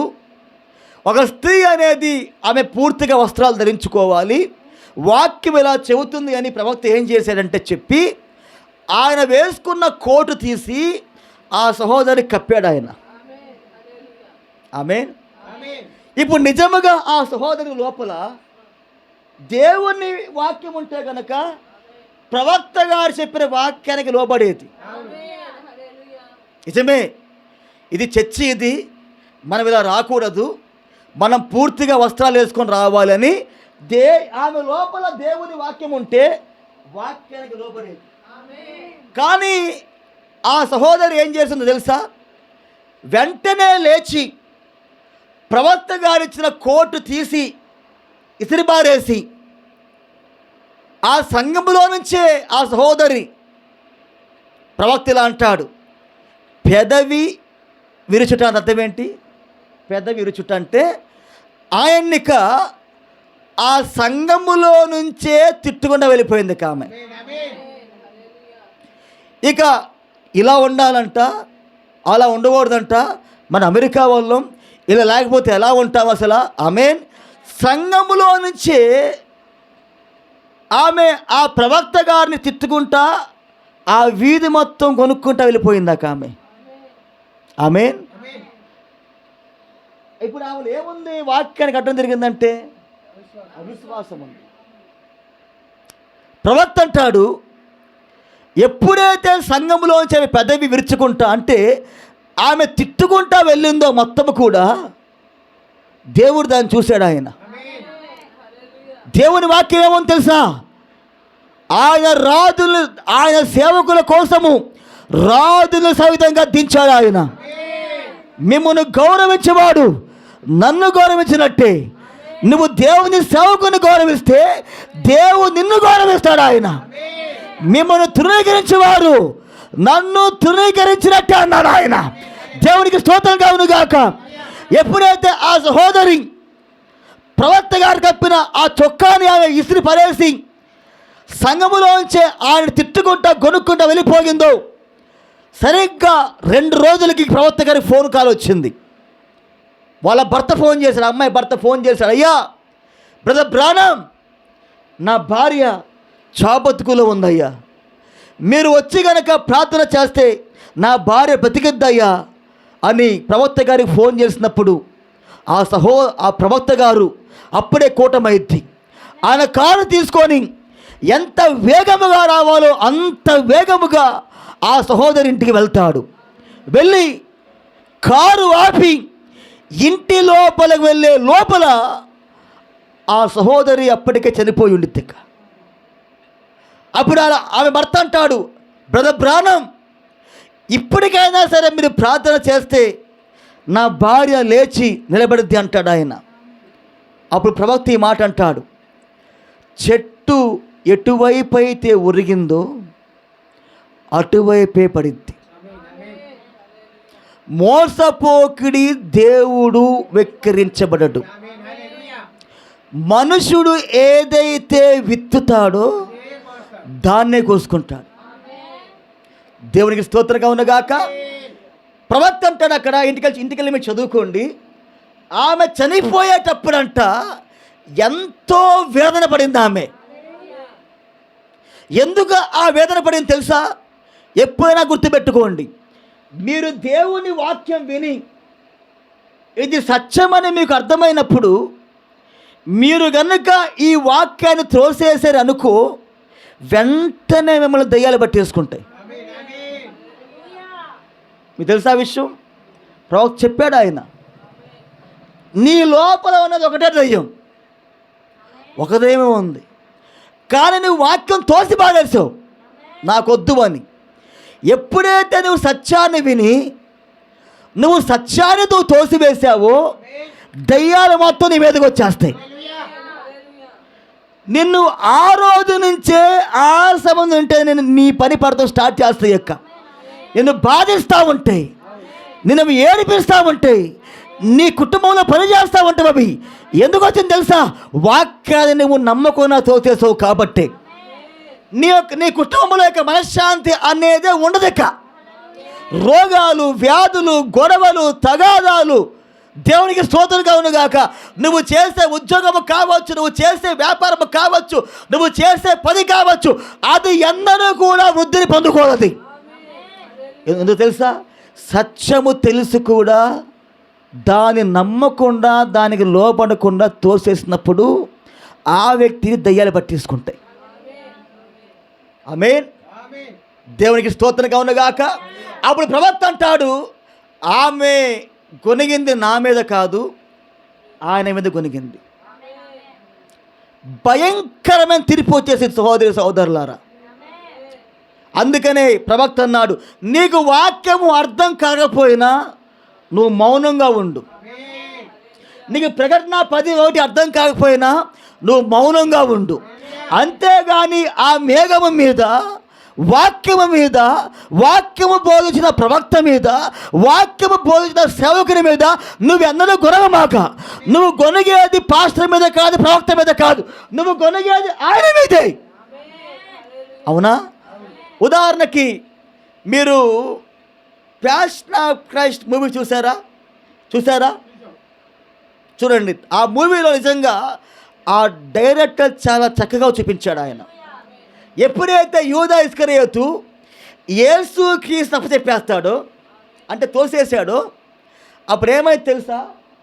దెయ్యాలు మొత్తం యూదా ఇస్కరియోతులోకి బాధిస్తూ ఉంటాయి. అవునా? తరుముతూ ఉంటాయి లేదా? ఎక్కడికి వెళ్ళినా కానీ ఆ దెయ్యపాత్మలు తరుముతూ ఉంటాయి. ఆ తరిమి ఆఖరికి ఏమైతే తెలుసా? ఆ చెట్టు దగ్గరికి వెళ్ళి తాడు తీసుకొని ఉరేసుకొని చచ్చాడు. అందుకనే వాక్యము అర్థం కాకపోతే నమ్ము. వాక్యము ప్రవక్త చెప్పినప్పుడు, దాన్ని పాస్టర్ చెప్పినప్పుడు నువ్వు మౌనంగా ఉండి వాక్యం విను. ఏది కూడా మాట్లాడమాక. గొనిగినా సన్నిగినా దేవుడు శిక్ష వేసేస్తాడు అక్కడ. అందుకనే ఇది పెంతెకోస్తు సంఘం కాదు, ఇది బాప్టిస్ట్ కాదు, ఇది లూథరన్ కాదు, ఏం చేసినా దేవుడు కాదు. ఇది జీవం గల వర్తమానం. అది ఏది తేవో తీర్పు వస్తుంది ఎమ్మటనే.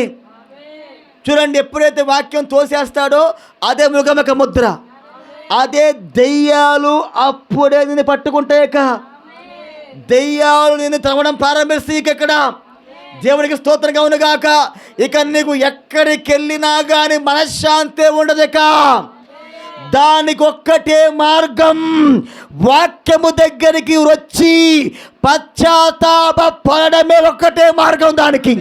అప్పుడే దెయ్యాలు నిన్ను వదిలిపెడితే అక్కడ నువ్వు పశ్చాత్తాపడకుండా, వాక్యానికి లోబడకుండా, ప్రవక్త వర్తమానం వినకున్నంతసేపు ఆ దెయ్యాలు నిన్ను పట్టుకొని వేధిస్తూ ఉంటాయి.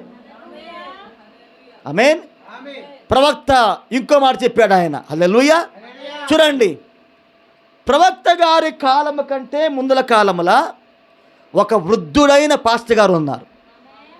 ఆ వృద్ధుడైన పాస్టర్ గారు ఒక గ్రామానికి వెళ్ళాడు. ఆయన ఒక గ్రామానికి వెళ్ళినప్పుడు అక్కడ కూటమి ఏర్పాటు చేశాడు. ఆయన అక్కడ మీటింగ్ ఏర్పాటు చేశాడు. ఆయన కూటమిలో వాక్యం బోధించాడు. ఆ మీటింగ్ విన్ని గ్రామస్తులందరూ కూడా ఆయన దగ్గరికి వచ్చారు. అయ్యా, మా ప్రాంతం మీద వర్షాలు పడతలేదు, అసలు మా పంటలు ఎండిపోతూ ఉన్నాయి అయ్యా అని ఆ ప్రాంతవాసులందరూ కూడా ఆ పాస్టర్ గారి దగ్గరకు వచ్చి వాళ్ళు మనవి చేసుకున్నప్పుడు, అప్పుడు నిజంగా అతను భక్తి గల దేవుని సేవకుడు. అందుకనే వాక్యంలో ఏముందంటే, నీతిమంతుని విజ్ఞాపన మనపూర్వకమదై అది బలమగలుగా ఉంటుంది. అతను ఒక మంచి సువార్థికుడు అన్నాడు ప్రవక్త, అతను ఒక మంచి సేవకుడు అన్నాడు ప్రవక్త అని ఆయన్ని.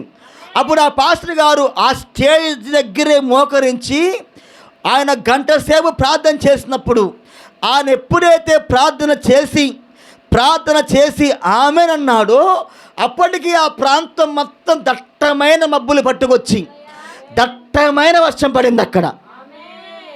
దేవునికి స్తోత్రంగా ఉన్నగాక.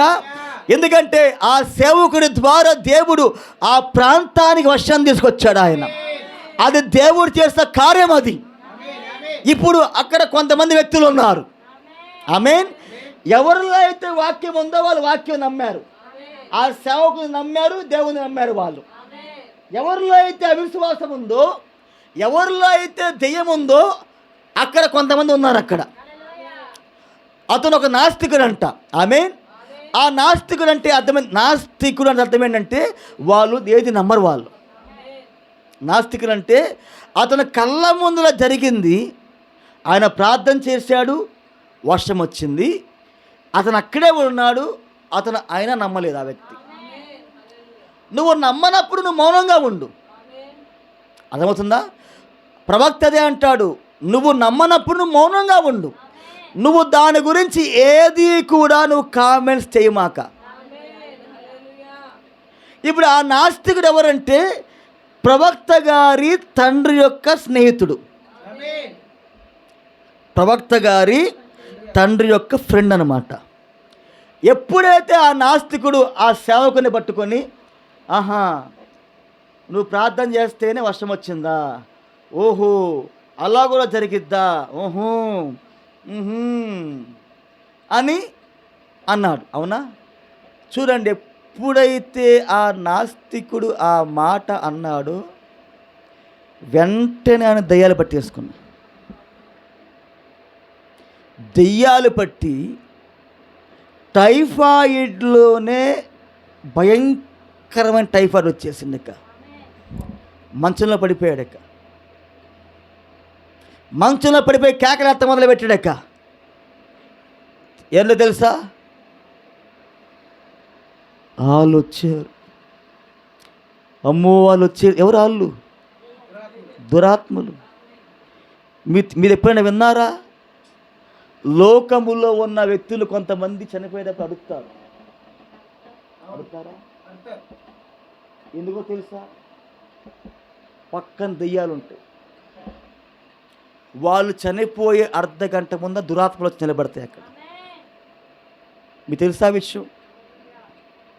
చూడండి, దేవుని ప్రవక్త కాలములో ఒక వృద్ధురాలు చనిపోయే ముందర ఇలా అనుకున్నది, నేను నా కుమారుడితోనూ నా కుమారుడి కుటుంబంతో ఫోటో దిగాలని.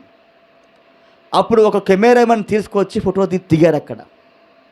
ఆమె ఎప్పుడైతే వాళ్ళు ఫోటో తీశారో అక్కడ ఉన్నది ముగ్గురు వ్యక్తులే. ఆమె ఆ ఫోటో మ్యాను ఆ ఫోటో తీసుకుని వెళ్ళి డార్క్ రూమ్లోకి వెళ్ళి కడగడం స్టార్ట్ చేశాడు. ఫోటోలు తీసిన తర్వాత వాళ్ళ అమ్మగారు చనిపోయింది. వాళ్ళ అమ్మగారు చనిపోయిన తర్వాత ఈ ఫోటో కెమెరామెన్ ఏం చేశాడంటే ఆ ఫోటో ఇవ్వడానికి వాళ్ళ ఇంటికి వెళ్ళాడు. వాళ్ళ ఇంటికి వెళ్ళినప్పుడు ఫోటో మ్యాన్ అడిగాడు, అయ్యా నేను తీసింది 1 2 3 4 వ్యక్తులనే కదా, మరి 5వ ఆమె ఎవరు అని అడిగాడు. అప్పుడు వాళ్ళ కొడుకు ఏం చేశాడంటే ఆ ఫోటో తీసుకొని ఆ ఫోటో చూశాడనమాట. ఆ ఫోటోలో ఏం పడిందో తెలుసా? వాళ్ళ అమ్మగారు చనిపోయే ముందల ఏ యుక్త వయసులో అయితే ఉన్నదో ఆ యుక్త వయసులోనే ఫోటో పడింది అక్కడ. అంటే దాని అర్థం ఏంటి తెలుసా? ఆమె చనిపోయే అర్ధ గంట ముందల ఆమె వాక్య థియోఫనీ వచ్చి అక్కడ నిలబడింది అక్కడ. దేవుడు థియోఫనీ కూడా కెమెరాలో పడే విధముగా మన కోసం ఆయన అనుమతించాడు అక్కడ. ఆయన ఈమె ఎవరో కాదు, మా అమ్మ మా నాన్న పెళ్లి చేసుకునేటప్పుడు ఆ రోజు మా అమ్మ ఇలాగే ఉండేది. దేవునికి స్తోత్రంగా ఉండగాక. అంటే దేవుని కుమారులు దేవుని కుమార్తెలు చనిపోయే అర్ధ గంట ముందర దేవుని దూతలు వస్తారు అక్కడికి. అవునా కాదా? ఉదాహరణకి లాజరు ఉన్నాడు, పేద లాజరు చనిపోయే ముందల ఆయన్ని మోసుకొని పోయేందుకు దూతలు వచ్చారు అక్కడికి. అతను పేదవాడే, శరీరం మొత్తం కురుపులు ఉన్నాయి, కుక్కలు లాగుతూ ఉన్నాయి, కానీ ఆయన కోసం దూతలు వచ్చారు అక్కడికి, దేవదూతలు వచ్చారు అక్కడికి.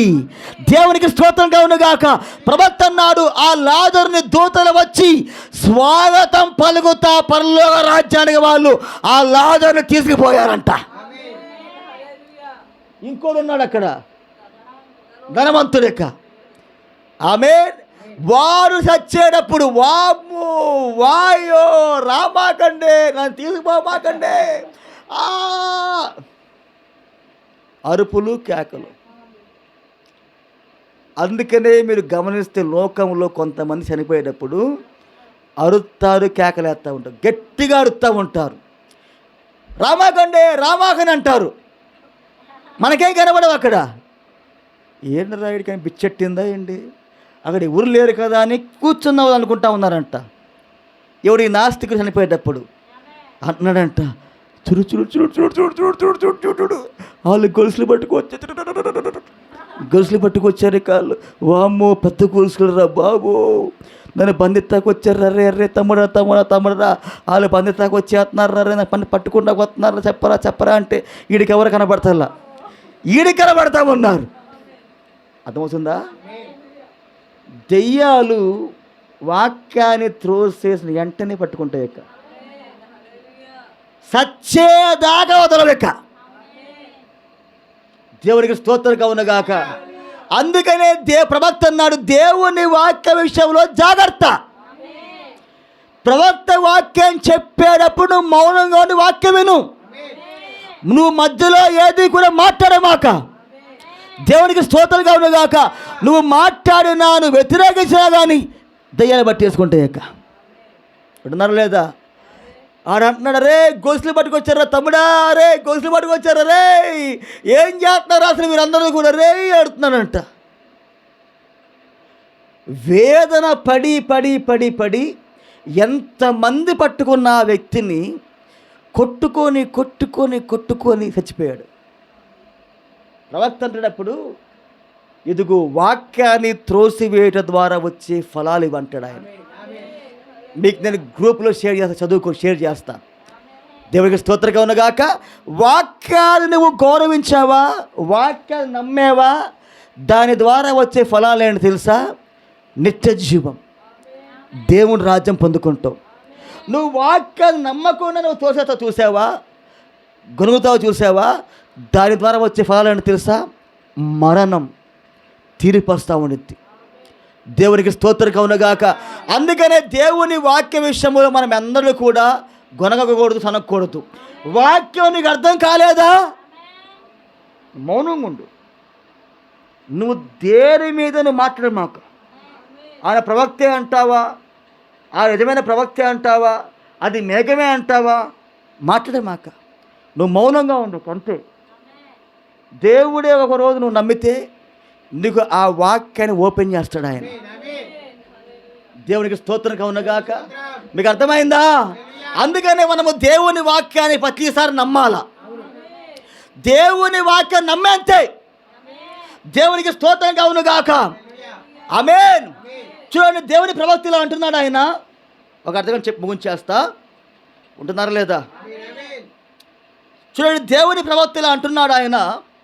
ఎప్పుడైతే దేవుని ప్రవక్త వాక్యాన్ని బోధిస్తాడో దేవుని ప్రజలందరూ కూడా ఏం చేస్తారంటే దేవుని వైపు వచ్చేస్తారు, దేవుని వైపు వచ్చేస్తూ ఉంటారు వాళ్ళు. చూడండి, నేను చదువుతున్న జాతకం వినండి. ఇది యజ్రా దినములలో అచట ఉన్న జనుల పాపముల నిమిత్తము యజ్రా ఏడ్చుటకు ప్రారంభించినప్పుడు, యజ్రా యాజకుడు ప్రవక్తగా ఉన్నాడు. ఆమేన్. యజ్రా రెండవసారి యెరూషలేము మందిరం కట్టేటప్పుడు యాజకుడు ఆయన. ఈరోజు మన ప్రవక్త యజ్రాకు మాదిరిగా ఉన్నాడు. యజ్రా ఎత్తైన 7వ రోజున 7వ నెలలో ఎత్తైన బలిపీఠం మీద నిలబడి గ్రంథాన్ని చదివి వినిపించాడు ప్రజలకి. ఈరోజు కూడా మన ప్రవక్త 7వ సంఘ కాలములో ఆయన పుల్పీట్ మీద నిలబడి గ్రంథాన్ని ప్రజలకు వాక్యం బోధించాడు ఆయన. ఆ గ్రంథమే 7 ముద్దుల పుస్తకం అది. అందుకని ప్రవక్త అన్నాడు, యజ్రా ప్రవక్తకు మాదిరిగా ఉన్నాడు, యజ్రా యాజకుడికి మాదిరిగా ఉన్నాడు. యజ్రా కాలములో ఏం జరిగిందో ప్రవక్త మాట్లాడుతూ ఉన్నాడు. ఈ వర్తమానం పేరేమిటంటే ఎర్రబారుచున్న ప్రవక్త. ఎర్రబారుచున్న ప్రవక్త యొక్క ముఖము. ఆమేన్. యజ్రా దినములలో అచట ఉన్న జనుల పాపముల నిమిత్తము యజ్రా ఏడ్చుటకు ప్రారంభించినప్పుడు పాపమును ఖండించుచు పాపములను విడిచిపెట్టి దేవుని వైపుకు తిరగమని జనులను పిలిచినప్పుడు ఏమి జరిగిందో మీకు తెలుసా? దేవునిచే ఎన్నుకోబడిన వారందరూ, దేవుని యందు నమ్మకము గల వారందరూ అతని యొద్దకు ఏకముగా కూడి వచ్చారు. ఎప్పుడైతే యజ్రా వాక్యాన్ని బోధించాడో, ఎవరిలో అయితే దేవుని వాక్యం ఉన్నదో, ఎవరైతే ఏ ప్రజలైతే వాక్యాన్ని నమ్ముతున్నారో ఆ ప్రజలందరూ కూడా యజ్రా పక్కగా వచ్చేసారు వాళ్ళు. అంటే వాళ్ళందరూ కూడా ఎక్కడికి వచ్చారంటే ప్రవక్త పక్షంగా వచ్చేసారు. అక్కడ దేవునికి స్తోత్రం కలుగునుగాక. వాక్యం పక్షముగా వచ్చేసిన వాళ్ళందరూ కూడా ఎప్పుడు ఎజ్రా ప్రవక్త వాక్యముతో ప్రజల పాపాన్ని ఖండించినప్పుడు మీరు సరిగ్గా ఉండండి, సరిగ్గా పని చేయండి, దేవునికి స్తోత్రం కలుగునుగాక, మీరు సరిగ్గా వివాహాలు చేసుకోండి అని ప్రవక్త చెప్పినప్పుడు ఆ వాక్యాన్ని లోబడి ప్రవక్త వైపు వచ్చేసారు ప్రజలు కొంతమంది. ఆమేన్. మరి ఈరోజు కూడా అలా చేసే వాళ్ళు ఉన్నారా? ఈరోజు కూడా వాక్యము నమ్మి వాక్యపక్షముగా నిలబడే కొంతమంది ప్రజలు ఉన్నారు. ఈ కాలంలో కూడా ఉంటారు. ఎవరిలో అయితే దేవుని వాక్యం ఉంటుందో వాళ్ళు తప్పకుండా దేవుని వాక్యం విన్నప్పుడు దేవుని వైపే వచ్చేస్తారు. వాళ్ళు ఎవ్వరు కూడా మానవుడి వైపు నిలబడరు. ఆమేన్. చూడండి, దేవునిచే ఎన్నుకోబడిన వారందరూ దేవుని యందు నమ్మకం గలవారు, అంటే విశ్వాసం గలవారు అందరూ అతని యొద్దకు ఏకముగా కూడి వచ్చిరి. నేడు ఉన్న మనకు కావలసినది అటువంటి పురుషులకు మరియు స్త్రీ అటువంటి సంఘములకు ప్రసంగిస్తున్న ప్రసంగికులకు మీరు. ఆమేన్. నేడు ఆమేన్. మీరు పాపమని ఖండించచ్చు, గద్దించి చెప్పి దానిని విడిచిపెట్టి రమ్మని నీవు జనులను పిలిచినప్పుడు నిజమైన దేవుని యొక్క ప్రజలు అప్పటికప్పుడే దానిని విరచి నీ యొద్దకు వచ్చి చేరదరు మరియు నీతో వారు నిలిచి ఉంటారు. ఆమేన్. ప్రవక్త అంటున్నాడు లేదా?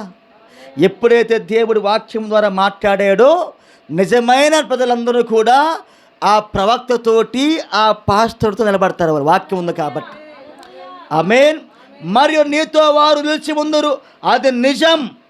పాపమని ఖండించుచు చెప్పి ఆ పాప కార్యముల నుండి వారిని ప్రత్యేకపరచుకొని సరి అయిన దాని యందు వారిని నిలువమని నీవు వారిని పిలిచే సమయము ఇదే. దీనిని చేయుటకు మనకు కావలసినంత ధైర్యమును దేవుడు మనకు అనుగ్రహించునుగాక. ఏమి జరగనే ఉన్నదో దానిని గురించి కొంచెం ఆలోచించి చూడండి.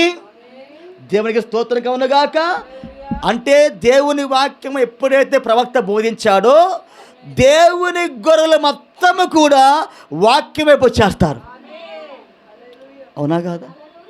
అందుకే దేవుడు ఏమన్నాడు? నా గొర్రెలు నా స్వరం వింటాయి. ఏంటి ఆ స్వరం? వాక్యమే స్వరముగా ఉన్నది.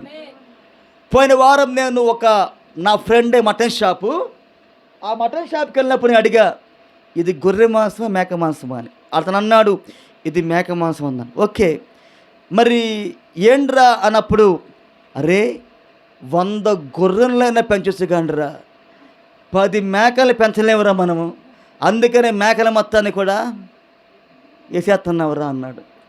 అది ప్రవక్త చెప్పాడు. అలాగే అని అన్నాడు అతను, నా ఫ్రెండు.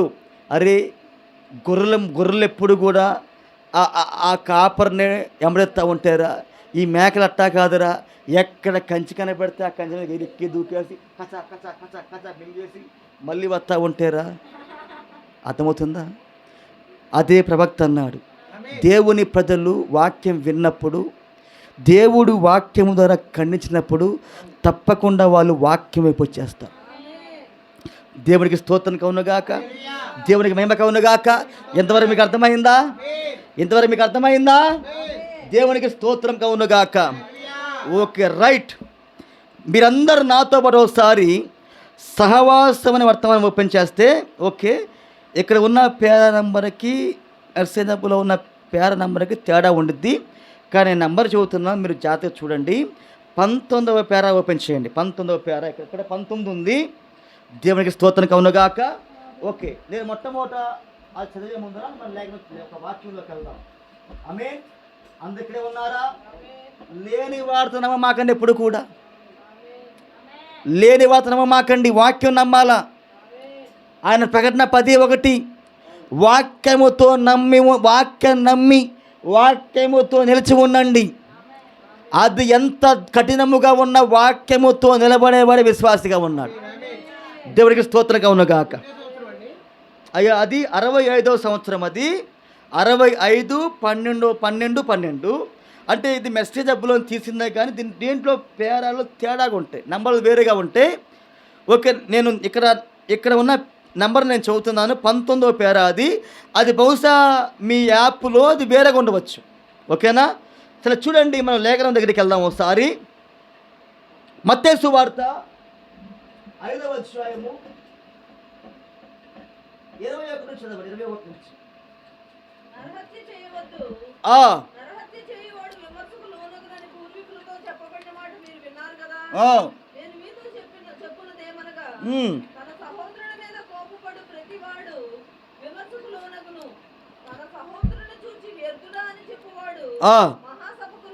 చూడండి, ధర్మశాస్త్రం ఇచ్చింది దేవుడే. ఎప్పుడైతే ఆయన మానవుడిగా దిగి వచ్చాడో, ధర్మశాస్త్రం ఇచ్చిన ఆయన ఏం చేస్తున్నాడంటే పాత నిబంధన కాలములో డైరెక్ట్గా కత్తి తీసుకొని ఒక వ్యక్తిని పొడవడమే నరహత్య. ఆమేన్.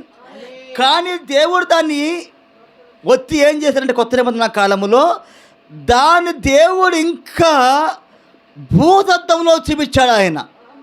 అంటే 1000 రెట్లు దాన్ని పెంచేశాడు ఆయన. నువ్వు కత్తి తీసుకొని పొడవడమే హత్య కాదు, విన్నావా? కత్తి తీసుకొని పొడవడమే హత్య కాదు. నీ సహోదరుడి మీద నిర్నిమిత్తముగా, అంటే కారణము లేకుండా కోప్పనుటే అతనిని హత్య చేయడంతో సమానం. ద్రోహి అనటమే అది నరహత్య అని దేవుడు వచ్చి ఆ యొక్క ఆ ధర్మశాస్త్రం మొత్తాన్ని కూడా ఇంకా 1000 రెట్లు పెంచేశాడు ఆయన. ధర్మశాస్త్రం మొత్తం దేవుడు ఏం చేశాడంటే భూతత్వంలో పెట్టి చూపించ మొదలుపెట్టాడు ఆయన. అవునా లేదా? అంటే ఇంకా ఆ విషయాన్ని పెద్దగా చేసి దేవుడు మాట్లాడుతూ ఉన్నాడు. అర్థమవుతుందా లేదా? మరి ఇప్పుడు ప్రవక్త ఏముందనంటే ఒక సహోదరు మీద లేదా ఒక సహోదరుడి మీద ఏదైనా సరే అతనికి ఉన్న మంచి పేరును, లేదా అతనికున్న మంచి పేరును, అతనికున్న మంచి ప్రభావాన్ని నేను చంపడమే ఆ వ్యక్తిని చంపడము. ఒక వ్యక్తి యొక్క ప్రభావాన్ని చంపడమే ఆ వ్యక్తిని చంపడం అన్నాడు ప్రవక్త. అదే ఈరోజు నరహత్య వాక్య ప్రకారంగా. అవునా కాదా? దేవునికి స్తోత్రం కలుగునుగాక. చదవండి కిందకి. కావున నీవు బలిపీఠము నొద్ద అర్పణము అర్పించుచుండగా నీ మీద నీ సహోదరునికి విరోధమేదైనను కలదని అక్కడ నీకు జ్ఞాపకము వచ్చిన ఎడల అక్కడ బలిపీఠము ఎదుటనే నీ అర్పణ విడిచిపెట్టి మొదట వెళ్ళి నీ సహోదరునితో సమాధాన పడము, అటు తరువాత వచ్చి నీ అర్పణ అర్పించు. ఆమేన్. దేవుని స్తోత్రం కలుగునుగాక. అది లేఖనమతి. చూడండి, ప్రవక్తలా అన్నాడు 19వ పేరాలో, ప్రభు యొక్క భోజన వద్దకు మనం వచ్చినప్పుడు తప్పకుండా మనము గౌరవము, ప్రేమ, మర్యాదలతో రావాలను. అమ్మ ఉందా? అంతేనా? ఓకే, దేవుని స్తోత్రం. అది ఆయన కొరకు కానిచో మనం ఎక్కడ ఉండేవారము?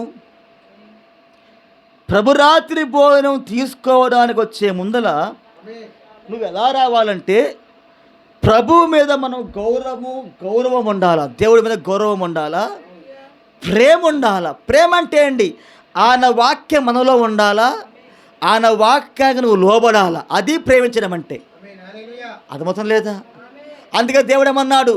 నా ఆజ్ఞలు గైకొనువాడు నన్ను ప్రేమిస్తాడు. గైకొనుట అంటే ఆ వాక్యాల ప్రకారం జీవించుట. నువ్వు ప్రభు బల దగ్గరికి వచ్చేటప్పుడు ఆయన వాక్య ప్రకారం జీవిస్తూ ఉండాలి. నువ్వు ఆ వాక్యాన్ని నువ్వు గౌరవం చూపించాలా, మర్యాదగా నువ్వు రావాలా. అది ఆయన కొరకు కానిచో మనము ఎక్కడ ఉండేటి వారము? ప్రశ్న. చూచారా, మనము ఎక్కడ ఉండేటి వారము? కాబట్టి పౌలు ఈ విధముగా చెప్పాను అనుకుంటాను. కాబట్టి దీనిని తిరుటకు మీరందరూ కూడి వచ్చినప్పుడు ఒకరి కొరకు ఒకరు కనిపెట్టుకొని ఉండుడి. ఆమేన్. మరొక మాటలో కొద్ది నిమిషములు ఆగి ప్రార్థించి మిమ్మల్ని మీరు పరీక్షించుకొనుడి. ఏదైనా పొరపాటులో ఉన్న నీకు తెలిసిన ఒక సహోదరుడు అక్కడ ఉన్నచో అతని కొరకు కూడా నీవు ప్రార్థించవలెను. చూసారా, ఒకరి కొరకు ఒకరు కనిపెట్టుకుని ఉండండి. ఒక్క నిమిషము ఆగి ప్రార్థించండి. నీకును ఇంకా ఎవరికైనా మధ్య ఎట్టి విభేదములైనా ఉన్నచో దానిని చేయవద్దు, దానిని ఆచరించవద్దు. మొదటగా దానిని సరిచేసుకొనము. చూచారా, వెళ్ళి మొదటిగా దానిని చక్కదిద్దుకొనము. ఎందుకనగా వారు ఇచ్చటకు సాధ్యమైనంత పవిత్రతతో రావలెను. లేఖనం అదే చెబుతా ఉంది, వాక్యం అదే బోధిస్తూ ఉంది.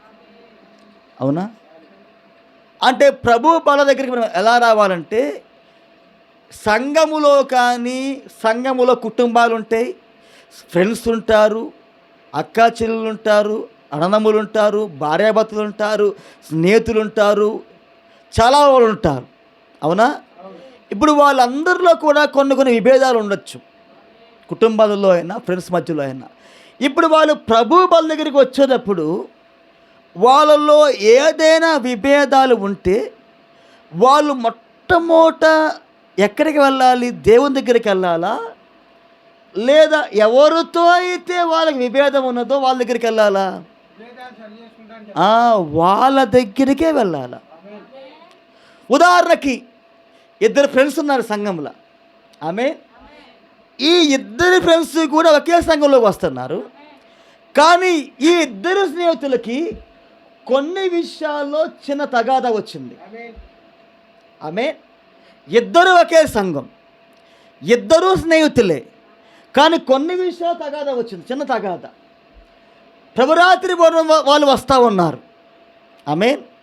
అతను వస్తాడు, ఇతను వస్తాడు. అర్థమవుతాం లేదా? ఇప్పుడు వాళ్ళిద్దరూ ఈ విధముగా వచ్చి దేవుని యొక్క రొట్టెలో చేయబెట్టకూడదు. ఇప్పుడు వాళ్ళు ఏం చేయాలంటే, మొట్టమొదట ఆ ఇద్దరు స్నేహితులు కూడా వాళ్ళు బయట ఉన్నప్పుడే వాళ్ళిద్దరూ అక్కడే సమాధాన పడాలి. బ్రదరు, నేను ఆ రోజు అనవసరంగా ఫలానా విషయంలో నేను నీ మీద అరిచాను, నీ మీద నేను కోపడ్డాను, ఇలా చేయకూడదు. ఇదిగో నేను ఫలానా డబ్బులు తీసుకున్నాను, ఇలా ఎగ్గొట్టాను, నేను ఇలా చేయకూడదు, నువ్వు నన్ను డబ్బులు అడిగావు కానీ నేను నీకు సమాధానం చెప్పలేదు, అది నా తప్పే, దానివల్ల కొంత గొడవ జరిగింది అని ఈ బెదర్ ఏం చేయాలంటే ఆ బెదర్తో క్షమించమని అడగాల. అర్థమవుతుందా? ఎందుకని? ఇతను తప్పు చేసింది ఫ్రెండ్ విషయంలో కాబట్టి ఫ్రెండ్ దగ్గరికి వెళ్ళాలి. వెళ్ళి అతను పశ్చాత్తాపడి అతను క్షమించమని అడగాలి. అంతేగాని వెళ్ళి బ్రదరు నా తప్పు అయితే క్షమించరా, అది కాదు, అది విధానం కాదు అసలు. నేను పొరపాటు చేశా, నేను తిట్టా, నేను నీకు డబ్బులు ఇవ్వలేదు, నేను డబ్బులు ఎగ్గొట్టానికి నేను. అది నా తప్పు, నా పొరపాటు, నన్ను క్షమించు. ఇక ఎప్పుడు కూడా మన మధ్యలో ఇలాంటి పొరపాట్లు జరగకుండా చూసుకుందాం అని వాళ్ళిద్దరు ఏం చేయాలంటే వాళ్ళు బయటే సమాధాన పడాలి. వాళ్ళు సమాధానపడి వాళ్ళిద్దరూ దేవుని దగ్గరికి వెళ్ళి ప్రార్థన చేసినప్పుడే వాళ్ళ ప్రార్థన దేవుడు వింటాడు. అంటే నువ్వు ఎక్కడైతే నువ్వు తప్పు చేస్తావో నువ్వు అక్కడికే వెళ్ళాల.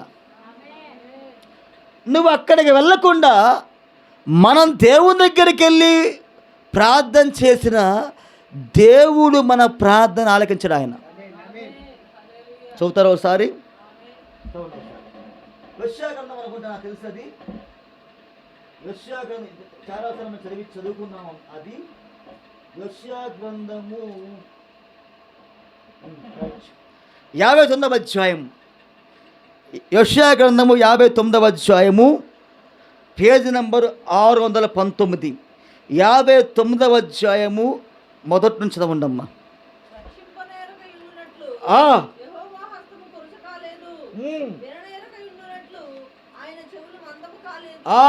ఆయన వినకుండా ఉండేందుకు మీ ప్రార్థనలు ఆయన చెవులు మందం కాలేదు. ఎందుకని మన ప్రార్థనలు మనం చేస్తున్నాం, కానీ ఎందుకని ఆ ప్రార్థనలు మనం సమాధానం పొందగలేకపోతున్నాం ఈ రోజంటే, అదుగో యెషయా రాస్తా ఉన్నాడు. ఆయన చదవండి అమ్మా. మన దోషములు మనకి దేవుడికి మధ్యలో అడ్డంగా నిలబడిపోయాయి. దేవునికి స్తోత్రం కలుగునుగాక. ఆమేన్. ఎందుకంటే మనం ఒప్పుకొనని కొన్ని తప్పులు, ఆ దోషాలు మనకి దేవుడికి మధ్యలో వచ్చేసినాయి. నువ్వు ప్రార్థన చేస్తావు, కానీ ఆ దోషాలు దాటి ఆ ప్రార్థన దేవుని దగ్గరకు పోదు. ఎందుకంటే నువ్వు ఒప్పుకోనంత వరకు ఆ దోషాలు, ఆ పాపాలు అక్కడే ఉంటాయి. ఆ దయ్యం యొక్క ఆత్మ అక్కడే ఉంటుంది, అక్కడ. అర్థమవుతుందా? అందుకనే ఈరోజు చాలామంది చేసే ప్రార్థన అక్కడే ఆగిపోతూ ఉంది ఈరోజు. అందుకే చాలామంది ప్రార్థన చేస్తారు, కానీ దానికి చాలామంది కూడా జవాబు పొందుకోకపోవడానికి కారణము అదే ఈరోజు. దేవునికి స్తోత్రం కలుగునుగాక. చదవమ్మా. మీ దోషములు మీకును మీ దేవునికి అర్థముగా వచ్చెను.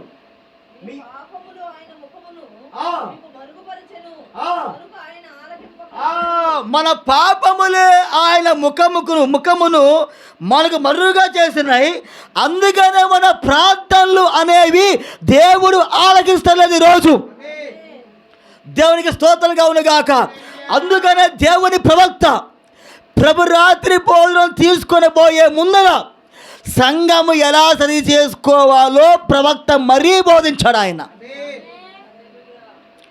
బోధించాడు లేదా? సంఘం ఎలా రావాలి దేవుని దగ్గరికి?